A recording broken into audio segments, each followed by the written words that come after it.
اور ان لوگوں کے بعد بھی ممبر رسول پر بنو امیہ جو ہے وہ حضرت علی اور ان کے چاہنے والوں کو لعنت کرے، ٹھیک ہے، جو صحیح مسلم میں 6229 ہے، لعن اللہ ابا التراب، یہ صلح حسن کے بعد کی حدیث ہے، کیونکہ ہے کہ مروان کی اولاد میں سے ایک بندہ گورنر بنا مدینے کا، تو مروان کی اولاد میں سے بنا، تو یہ تو آپ سمجھ لیں کہ مروان کی اولاد اگر عبد الملک بن مروان ہے پھر تو یہ واقعہ کربلا سے بھی بعد کا واقعہ ہے، تو نہیں رکی لعنت، اور مسلم کے الفاظ ہیں 6229 نمبر حدیث، لعن اللہ ابا التراب، ابو تراب پر لعنت۔ السلام علیکم ورحمۃ اللہ وبرکاتہ۔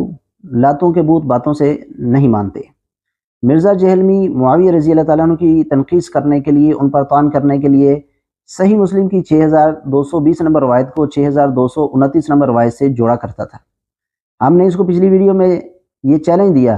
کہ تو اور تیری ساری ذریت مل کر یہ ثابت نہیں کر سکتی کہ 6229 نمبر روایت میں یہ جو ہے راجل من آل مروان، مروان کی اولاد میں سے مدینہ میں کوئی گورنر بنا اور اس نے علی رضی اللہ تعالیٰ پر لعنت کا کہا، اس کا تعلق معاویہ رضی اللہ تعالیٰ کی زندگی کے ساتھ ہو، یہ تم پوری زندگی ثابت نہیں کر سکتے، کیونکہ معاویہ رضی اللہ تعالیٰ کی زندگی میں مروان کی اولاد میں سے مدینہ کا کوئی گورنر نہیں بنا۔ جب ہم نے اس کو چیلنج دیا تو اس کی حالت جو ہے وہ غیر ہو گئی، اور اس کی جو ہے حالت بگڑی، اور پھر اس کو سمجھ آئی کہ یہ دجل و فریب اب کچھ مزید نہیں چلے گا۔ پہلے جو کہتا تھا آپ سنیں، یہ 6220 کو 6229 سے جوڑا کرتا تھا، یہ ویڈیو آپ سن سکتے ہیں۔ کل تک یہ کہتے تھے نہیں جی وہ تو تنقید ہے جی، مسلم شریف میں سب کا لفظ ہے، مامون نے سب کا کہا تھا، وہی تمہارے ابن تیمیہ نے خود منہاج السنہ میں لکھا ہے کہ سب کرنے کا کہا، نہیں وہ سب کا مطلب تنقید ہے، اچھا خلفائے راشدین پہ تنقید کرنے کا حکم،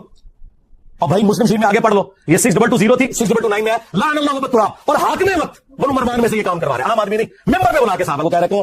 ابو تراب پہ اللہ کی لعنت، نعوذ باللہ۔ جی ناظرین، آپ نے سن لیا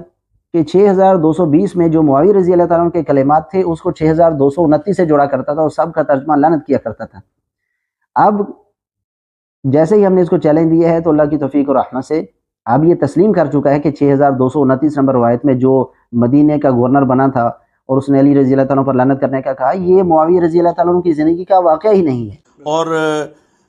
ان لوگوں کے بعد بھی ممبر رسول پر بنو امیہ جو ہے وہ حضرت علی اور ان کے چاہنے والوں کو لعنت کرے، ٹھیک ہے، جو صحیح مسلم میں 6229 ہے،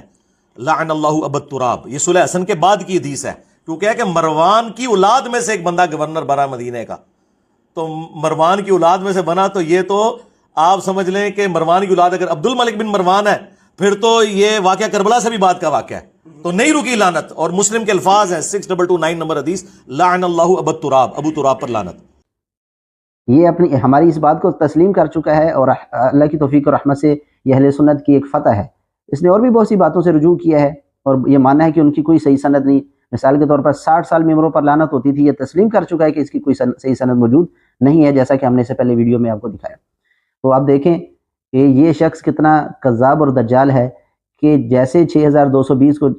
6229 سے جوڑتا تھا، صرف اس لیے کہ یہ ثابت کیا جائے کہ معاویہ رضی اللہ تعالیٰ عنہ نعوذ باللہ من ذالک علی رضی اللہ تعالیٰ عنہ پر لعنت کا کہا کرتے تھے۔ اب یہ خود تسلیم کر رہا ہے کہ 6229 جو ہے وہ تو واقعہ کربلا کے بعد کا واقعہ ہے۔ جب وہ واقعہ کربلا کے بعد کا واقعہ ہے اور معاویہ رضی اللہ تعالیٰ عنہ اس سے پہلے وفات پا چکے تھے 60 ہجری میں، تو پھر اس کا الزام کیوں دیا کرتا تھا؟ پھر معاویہ رضی اللہ کی روایت 6220 کو 6229 سے کیوں جوڑتا تھا؟ یہ اس کا دجل اور فریب تھا، جو اللہ کی توفیق اور رحمت سے ہم نے پچھلی ویڈیو میں واضح کیا، اور یہ اس پر مجبور ہوا ہے، کسی نے اس بات سے رجوع کیا اور کہا کہ 6229 نمبر جو روایت ہے اس کا تعلق واقعہ کربلا کے بعد کا۔